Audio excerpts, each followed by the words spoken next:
श्री गुरु श्री जुता पद कमल श्री गुरुन वैष्णवांश्च श्री उपं शक्रजतं रघुनाथ अनितं तं सजीवं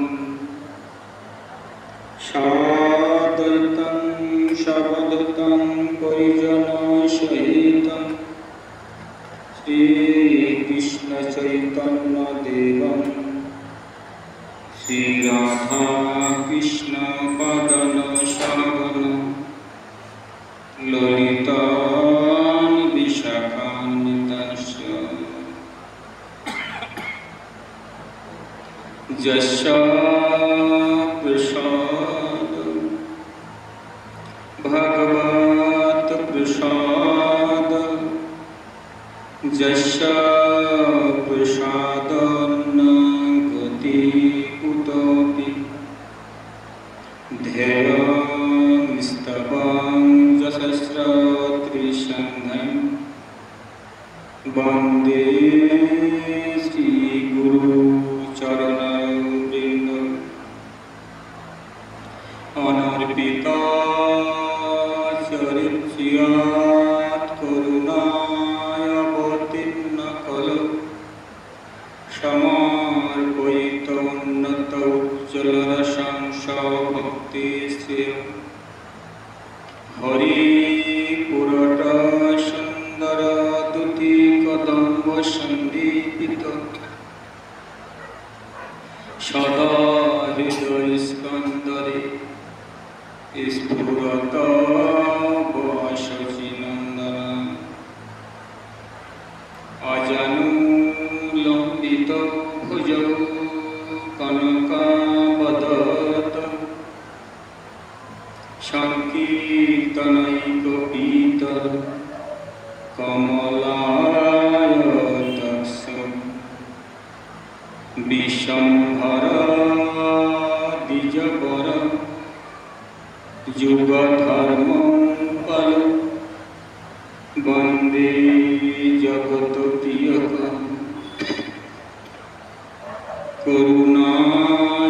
करुणावतारम् नमो त्रिकल्पशताय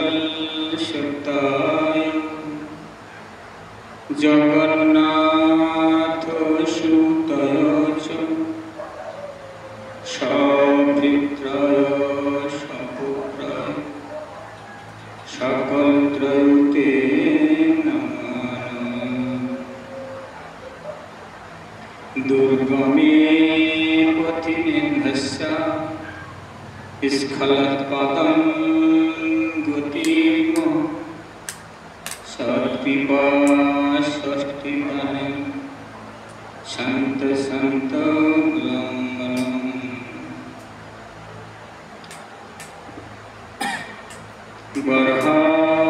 बर्हापिरधीरा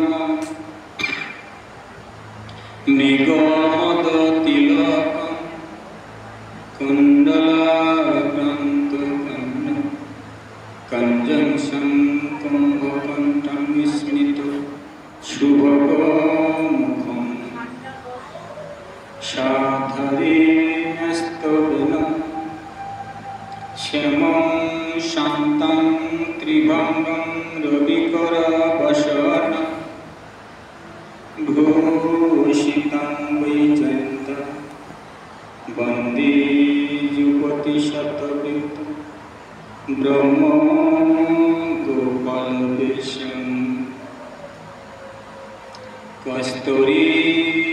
कस्तूरीतिलकं ललाटे पटले वक्षस्थले मणिकस्तबं नासाग्रे वरक्तिकं करतले वेणुकङ्कणं सर्वाङ्गे हरिचन्दनं सुललितं कण्ठे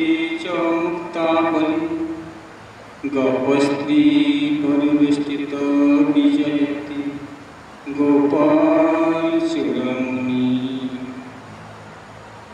তপ্ত কাঞ্চনা গৌরঙ্গী রাধে বৃন্দাবনেশ্বরী বৃষভানু সুতাঙ্গে তাং নমামি হরি প্রিয়ং নমামি নৈত্রসিদ্ধিপায় প্রিয়ায় কেশবসচ কৃষ্ণ ভক্তি পদতে সত্যনিতে নমো নমঃ নারায়ণং নমস্কৃত্যং নরশ্চৈব নরোত্তমং দেবীং সরস্বতীং ব্যাসং ততো জয়মুদীরয়ে।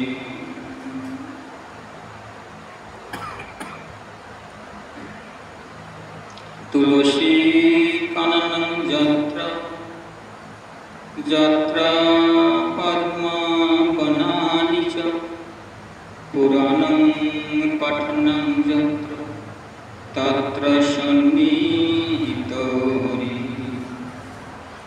আনন্দ নীলময়ী বিগ্রহায় হেমপদ্মীপসবে সুন্দ্রায় তস্मै মহাপ্রেমরসপ্রদ চৈতন্যচন্দ্রে নমো নমঃ।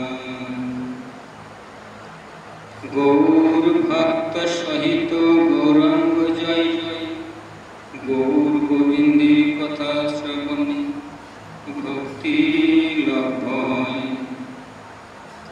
জয় জয় নিতাই গৌর সীতানাথ প্রেমানন্দে হরি বল হরি বল হরি বল।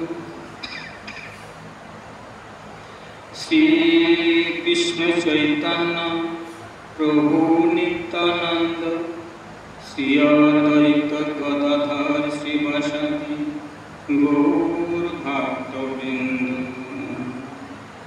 হরে কৃষ্ণ কৃষ্ণ কৃষ্ণ হরে হরে হরে রাম রাম রাম হরে হরে। জয় নিতাই জয় গুরু। সর্বাগ্রে পরম পূজ্য পদ পরম আরাধ্য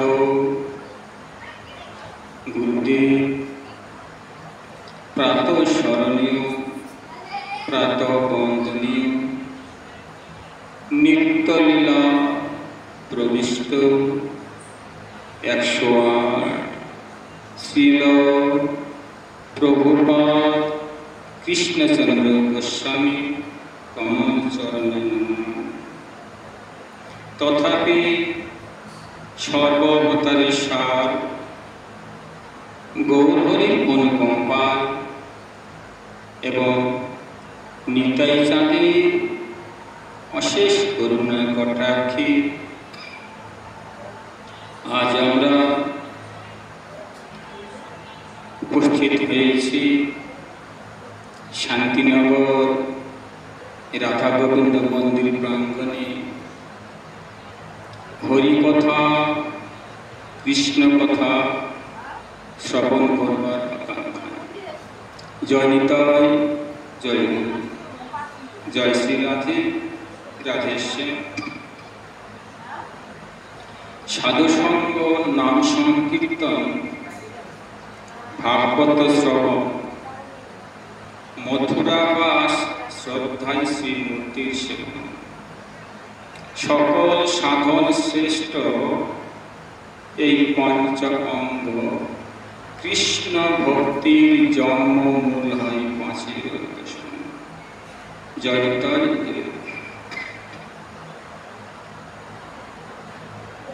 আজ আমাদের পরম সৌভাগ্য যে রাধা গোবিন্দ মন্দিরে উপদেশন করে হরিকথা কৃষ্ণ কথা শ্রবণ করবার সুযোগ পেয়েছি। এই যে হরি কথা, কৃষ্ণ কথা শ্রবণ করার জন্য অত্যন্ত কৃপা জরুরি। কৃপা ছাড়া এই যে হরি কথা, কৃষ্ণ কথা শ্রবণ করতে এসেছি, এটা কিন্তু আমাদের এক জন্মে নয়, পূর্বজন্মে সঞ্চিত ফল। পূর্বজন্মের কিছু সঞ্চিত ছিল, সেই সঞ্চিত ফলে আজ আমরা হরি কথা, কৃষ্ণ কথা শ্রবণ করতে এসেছি। তো যাই হোক, প্রথমেই বলেছেন সাধু সঙ্গ। যদি জীবনে সঙ্গ করতেই হয় তাহলে সাধুর সঙ্গ করব। সাধুর সঙ্গ করলে জীবন সার্থক হয়, পরমার্থ লাভ হয়, ভক্তিলতার বীজ অঙ্কুরিত হয়, প্রেম ভক্তি লাভ হয়। আর আমার যে স্বরূপ তাহা উপলব্ধি হয়। কেন বলেছেন, জগতের পিতা কৃষ্ণ যে না ভজে মা। জগতের পিতা কৃষ্ণ যে না ভজে মা, পিতৃদ্রোহী পাতকী জন্ম জন্মতা।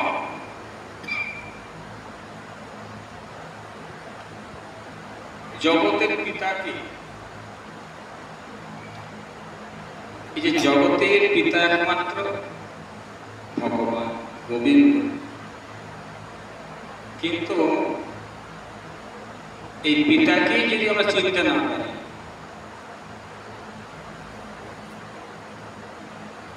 যদি কেউ পিতাকে না চেনে তাকে কি বলে?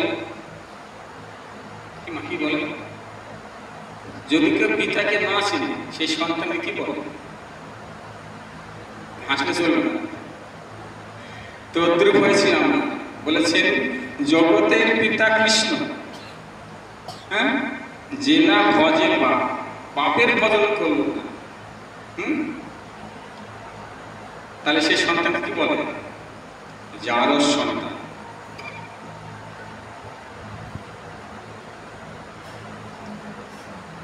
যার সন্তান। আর এই সন্তানকে যার সন্তান বলে, আর কি বলে? ত্যায্য পুত্র। যদি ভগবানের সেবা পূজা না করি, ভগবানের স্মরণ চিন্তন না করি, তাহাকে কি বলে? ত্যায্য পুত্র।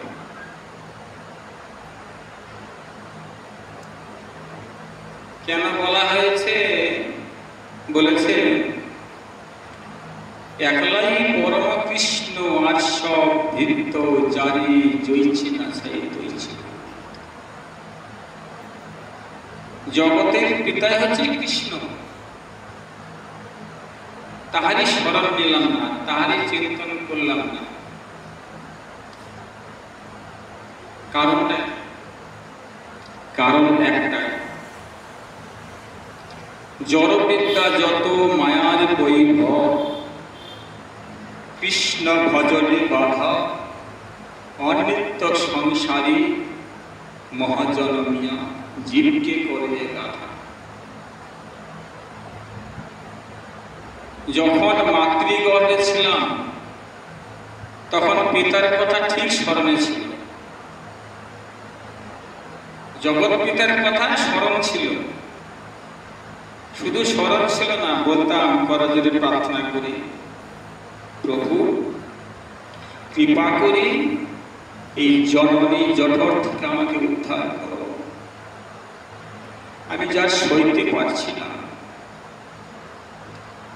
কত সহ্য করব, প্রভু কৃপা করে এখান থেকে আমাকে উদ্ধার করো। যদি উদ্ধার করো তাহলে তোমারই সেবা করব, তোমারই পূজা করব, তোমারই স্মরণ করব। বলেছি, কেননা আমরা হচ্ছি অকৃতজ্ঞ। কেন বলেছেন অকৃতজ্ঞ? যে উপকারী উপকার স্বীকার করে না, সেজন্য আমরা অকৃতজ্ঞ। তখন কঠোর প্রার্থনা করতাম, আর্তনাদ করতাম, ঠাকুর কৃপা করে আমাকে উদ্ধার কর। আর যখনই সেখান থেকে উদ্ধার করেছি তার দিকে আর নজর দিচ্ছি না। এই তো আমাদের পরিণতি।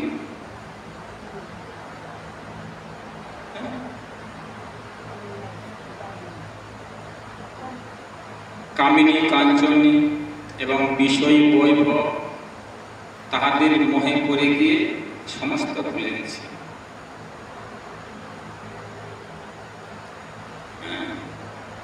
তো বলেছেন যে সেইখান থেকে পরিত্রাণের উপায়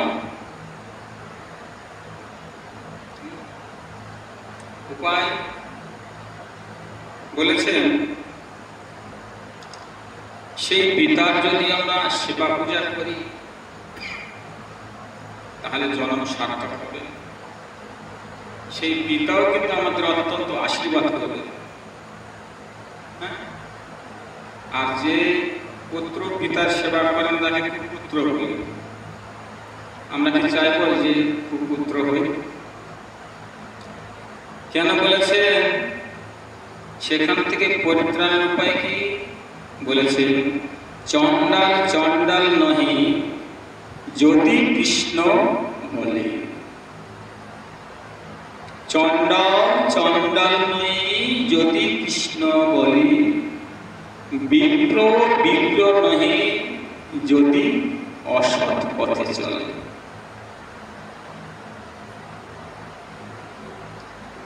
আমাদের চারটা কিন্তু বর্ণ। প্রথমটাই হচ্ছে ব্রাহ্মণ। ব্রাহ্মণ বলেছেন বিপ্র হয়ে ব্রাহ্মণ হয়ে কিনা, যদি ব্রাহ্মণের ব্রাহ্মণত্ব বজায় না রাখে। জাতিতে ব্রাহ্মণ কিন্তু হরি ভজন করে না, লাভ কি? বলেছেন যে বিপ্র বিপ্র নহে যদি অসৎ পথে, সৎ পথে চলছেন না, ভগবানের সেবা পূজা করছেন না, তাহলে তাকে বিপ্র বলা যাবে? চণ্ডাল চণ্ডাল নহে যদি কৃষ্ণ বলে। আর চণ্ডাল চণ্ডাল নয়, যদি কৃষ্ণ বলে এবং যদি কৃষ্ণ বলে। সেই চণ্ডালী ব্রাহ্মণের চাইতে ঊর্ধ্বে যদি কৃষ্ণ ভজন করে। জাতির বিচার নেই। মহাপ্রভু কলিযুগে জাতির যে বিচার শ্রেষ্ঠটাকে খণ্ডন করলেন। কেন হোক না কেন যোগী নাসি শূদ্র কেন নয়, যেজন কৃষ্ণ তত্ত্ববেত্তা সেই তো। আগে যেমন একটা নীতি ছিল যে শুধু ব্রাহ্মণরাই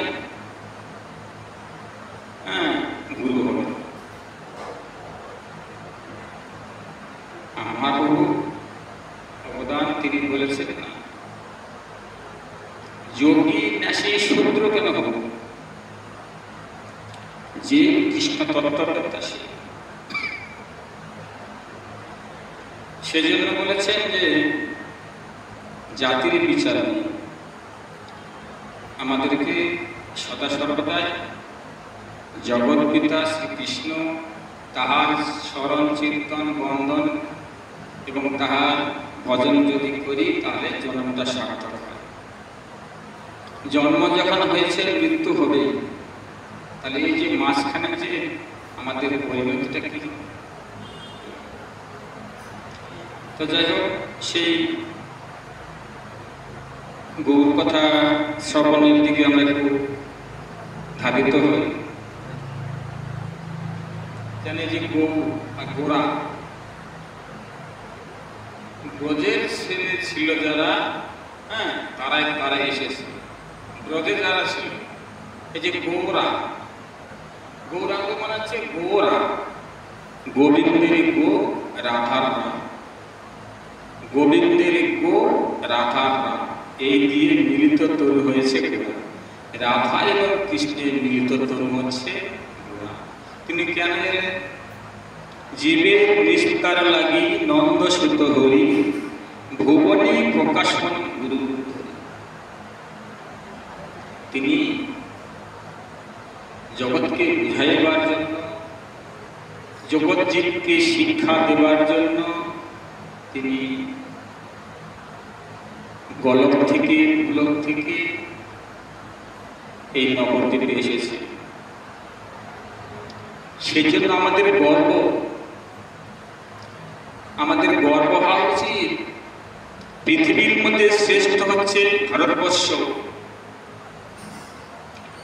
আমাদের এই গর্ব হওয়া উচিত, আমরা ভারতবাসী। পৃথিবীর মধ্যে শ্রেষ্ঠ ভারতবর্ষ। পৃথিবীর মধ্যে কোন দেশে ভগবানের আবির্ভাব হয় একমাত্র হয়েছে ভারতবর্ষে। ভারতবর্ষের মধ্যে শ্রেষ্ঠ নবদ্বীপ, যে নবদ্বীপে মহাপ্রভু আবির্ভূত হয়েছে। আমাদের গর্ব যে আমরা ভগবানের আবির্ভূত দেশে আছি, অন্য কোনো দেশে আবির্ভূত হয়নি। সেজন্য দূর দূরান্তর থেকে, বহির্দেশ থেকে সকলেই ছুটে আসে ভারতবর্ষে নবদ্বীপে তীর্থস্থান দর্শন করবার। কোন দেশে কিন্তু তীর্থস্থান নাই, ভারতবর্ষে একমাত্র ভগবানের আবির্ভাব ভারতবর্ষ এবং নবদ্বীপ। আর সেই নবদ্বীপে বাস করে আমরা সব ভুলে গেছি। আমরা সব কাম, ক্রোধ, লোভ, মোহ, মদের, মাশ্চর্য এদের কবলে পড়ে গিয়ে সেই সত্তাটা আমরা হারিয়ে ফেলেছি। হারিয়ে ফেলে আমরা মায়ার দাস হয়ে গেছি, সেজন্য তো বুঝতে পারছি না। সেজন্য মহাপ্রভু তাদেরকে বুঝাইবার জন্য অবতীর্ণ হলেন।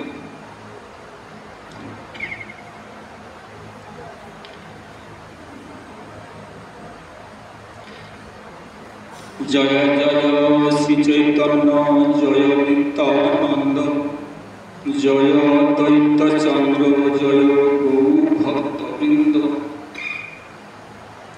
24 বৎসর শেষে যেই মাঘ মাস, তার শুক্ল পক্ষে প্রভু করিলা সন্ন্যাস।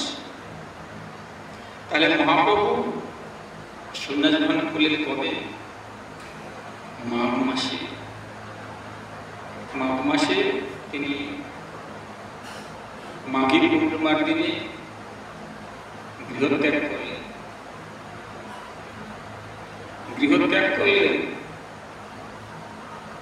আমরা যেমন গৃহত্যাগ করি, আমাদের গৃহত্যাগ আর প্রভুর গৃহত্যাগ কিন্তু এক না। আমরা গৃহত্যাগ করি ক্রুদ্ধ হইয়া, রাগান্বিত হইয়া, আর তিনি প্রেমে বিগলিত হয়ে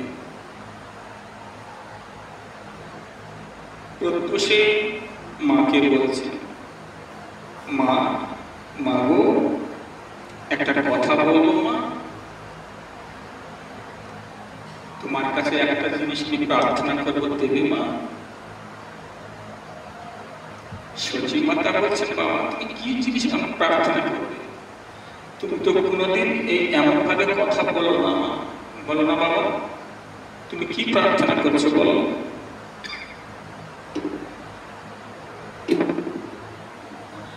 তো বলছে, মা আজ আমার অন্তরে একটা ভাব প্রকাশ পাচ্ছে, আমার আজ খুব একটা ইচ্ছা বৈষ্ণব সেবা। সচিমাতা বলছেন ভালোই হলো, তোমার মাতা হয়ে কোনোদিন আমি বৈষ্ণব সেবার কথা বলি, আর তুমি বলছো বৈষ্ণবের সেবা পরম ভালো। বৈষ্ণবের সেবা এক ভাগ্যে হয় না, বৈষ্ণবের সেবা তো এক ভাগ্যে হয় না, পরম পরম ভাগ্যের ফলে আজ আমাদের বৈষ্ণব সেবা। যেহেতু তোমার অন্তরে জেগেছে বৈষ্ণব সেবা দেওয়ার কথা, খুব ভালো, মনের আনন্দে সমস্ত বৈষ্ণবকে নিমন্ত্রণ করেছে, সেবা হচ্ছে। কেননা বলেছে করিতে ঈশ্বর সেবা সাজ্জাদের মনি, সাধুগুরু বৈষ্ণবের সেবা করো পরম যত্ন। এই কথা কেন বারে বলা? তোমার অন্তরে যে ভক্তি হয়েছে, ভক্তিলতার বীজ অঙ্কুরিত হয়েছে এবং তোমার অন্তরে যে প্রেম এসেছে, এটা হচ্ছে লক্ষ্য। তোমার যে প্রেম হয়েছে বুঝবো কি করে? তোমার যে প্রেম ভক্তি লাভ হয়েছে বুঝবো কি করে? বোঝার উপায় এই লক্ষণ দেখলে বোঝা যায়। যখন দেখবে কার অন্তরে ভক্তিলতার বীজ অঙ্কুরিত হয়েছে, তখন তাহার সাধুগুরু বৈষ্ণবের প্রতি শ্রদ্ধা হবে। দেখবেন যখন কোনো গাছে ফল ধরে, তখন গাছের ডালটা কেমন থাকে? মাথাটা হেলে যায় না। এটা হচ্ছে বৈষ্ণবের লক্ষণ। তোমার বৈষ্ণব কতটা আর কোন প্রকৃতির বৈষ্ণব তুমি, তোমাকে দেখলে কিন্তু বোঝা যায়, লক্ষণ দেখলে। যখন কোনো বৃক্ষের ফল ধরে, দেখবে ফলটা কিন্তু যখন ধরে তখন বৃক্ষের ডালটা কিন্তু নিচে হেলে থাকে। তদ্রূপ আমাদের শিক্ষণীয় কি? শিক্ষণীয় হচ্ছে তৃণদপি শনিচন তরুব সহিষ্ণুনা অমানদন মানদন কীর্তনিয়া সদা, সবসময় দীনতা। বৈষ্ণবের প্রথম লক্ষণই হচ্ছে দীনতা। যখন কোন গৃহে বৈষ্ণবের সেবা দেব, পরম সৌভাগ্য। যে গৃহে হরি কথা হয় না, কৃষ্ণ কথা হয় না এবং বৈষ্ণবের সেবা হয় না, সেই গৃহ শ্মশান সমতুল্য। শ্মশান সমতুল্য। আর যে গৃহে হরি কথা হয়, কৃষ্ণ কথা হয়, হ্যাঁ, বৈষ্ণবের সেবা হয়, সেটা ধাম স্বরূপ। তো সচিমাতা বলছেন ভালোই হলো, সেবার কথা বলি। সেবায় কিন্তু সকলেই বসেছে উৎকণ্ঠার সহিত, ভক্ত সেবা হচ্ছে। আর প্রভুর দুই নয়ন দিয়ে শুধু বাড়ি বর্ষণ হচ্ছে। যখন প্রভুর নয়ন দিয়ে বাড়ি বর্ষণ হচ্ছে, সচিমাতা চিন্তা করল, নিমাই আজ তো আমাদের আনন্দের দিন। অনেক ভাগ্যের ফলে বৈষ্ণব তার গৃহে নিলে, অনেক ভাগ্যের ফলে বৈষ্ণব তার গৃহে নিলে। আজ আমাদের পরম সৌভাগ্য যে আমাদের গৃহে বৈষ্ণবের সেবা হচ্ছে, বৈষ্ণবের আগমন হয়েছে। কিন্তু তোমার এই মলিন বদল কেন, বিষণ্ণ বদল কেন? তোমার নয়ন দিয়ে শুধু যে বাড়ি বর্ষণ হয়ে যাচ্ছে, আনন্দের দিন। মাতাকে বোঝাইবার জন্য তিনি বলছেন, মা, মা গো, চোখের জল মানুষের কখনো বের হয় না। চোখের জল কখনো বের হয় এক দুঃখে আর এক আনন্দে। দুঃখের কথা তিনি গোপন করলেন, মাকে বলতে পারলেন না, মায়ের কাছে গোপন রাখলেন দুঃখের কথা। কি দুঃখের কথা? তিনি যে গৃহত্যাগ করবেন এই জন্যই তিনি বৈষ্ণবের সেবা দিচ্ছেন, মাকে বলেন নাই। কিন্তু তিনি তো অন্তর থেকে বুঝতে পারছেন যে আজ বৈষ্ণবের সেবা হচ্ছে, এই বৈষ্ণবের সেবা দিয়ে আমি যে গৃহত্যাগ করব। মাকে বুঝতে দিলেন না, মাকে বললেন, মা গো, আজ আমাদের গৃহে বৈষ্ণবের সেবা হচ্ছে, ওই জন্য তো আমার মনটা অত্যন্ত আনন্দিত। এই আনন্দেই আমার চোখের জল বা অন্য কিছু কথা ভেবে না। তবুও একটা কথা মনে রাখবেন, মা কিন্তু অন্তর যাবে, মায়ের মন কিন্তু অন্তর যাবে, একটা কিন্তু অনুভব করতে পারে। তিনি চিন্তা করছেন না, নিশ্চয় না, বৈষ্ণবের সেবা দিলেন, সেবা দিয়ে সেই রাত্রিতে তিনি গৃহত্যাগ করলেন। গৃহত্যাগ করলেন, গৃহত্যাগ করে তিনি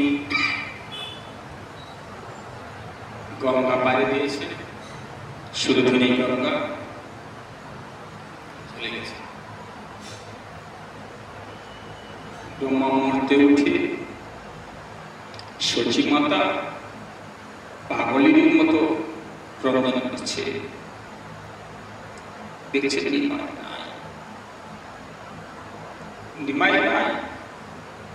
নিমাই চলে গেছে। তখন তিনি অনুভব করতে পারেন, নিমাই, তুমি এই জন্য বৈষ্ণবের সেবার আয়োজন করেছিলে, আর তুমি বলেছিলেন যে বৈষ্ণবের সেবা দিয়ে আনন্দ হচ্ছে, কিন্তু তোমার অন্তরে এটাই লুকিয়েছিল। ক্রন্দন করছে, হাওয়াতাস করছে, পাগলের মতো ছুটতে ছুটতে তিনি চলে গেলেন সুরধুনী গঙ্গা। যে ঘাট দিয়ে নিমাই এগিয়ে গেছেন, পা দিয়ে নদী পাড়ে চলে গেছে, সেখানে মাথা ঠুকচনা করছে, হে গঙ্গে, হে গঙ্গে, তুমি এত নিষ্ঠুর, তুমি এত নিষ্ঠুর, তোমার দয়া মায়া নেই। একমাত্র অন্ধের ষষ্ঠী ছিল আমার এই নিমাই, সেই নিমাই ত্যাগ করে চলে গেল, তুমি তাকে আটকাতে পারলে না। তোমার অন্তরে কি দয়া মায়া নেই? বুঝতে পেরেছি তুমি নির্দয়া, আজ থেকে তোমার নাম দিলাম নির্দয়া। যে ঘাটে নিমাই পার হয়ে চলে গিয়েছিলেন, সেই ঘাটে মনের আক্ষেপে সচী মাতার নাম দিলেন যে তোমার দয়া মায়া নেই।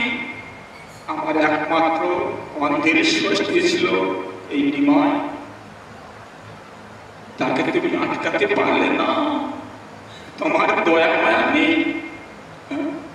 আজ থেকে তোমার নাম দিলাম নির্দয়া। সেজন্য ওই ঘাটের নাম হয়েছে নির্দয়া। নির্দয়ের ঘাট থেকে এসে তিনি অত্যন্ত